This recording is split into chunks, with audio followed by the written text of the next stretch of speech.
the newbies na struggling with the same thing you were nung kakasimula mo pa lang? Pangalanan mo na kung sinong gusto mong i-advisean niya ng mga baguhan. Yung mga ano, for example, sa latest batch ng TVB housemates, si Edward, hirap din siya mag-Tagalog. I mean, I really look to see Edward.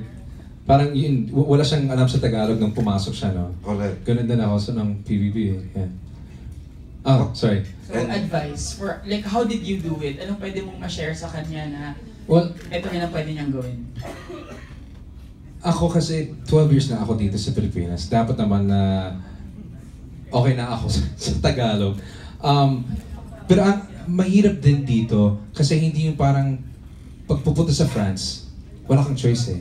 Para ma-survive, kailangan talaga matuto ng French. Dito ang dami nag-i-English. So it's hard to learn actually when lahat ng tao na sa paligid. Yun ang problema ko sa ilang years sa business. Lahat ng tao sa paligid ko nag-i-English sa akin.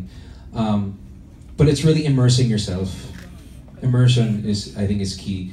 Lahat ng tao sa paligid mo dapat nagtatagalog. Dapat ikaw din yung dapat nag-e-effort.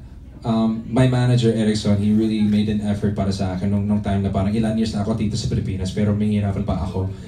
Sabi niya, punta ka sa condo ko, tapos magbasa ka ng Princess Hearts Romances booklets.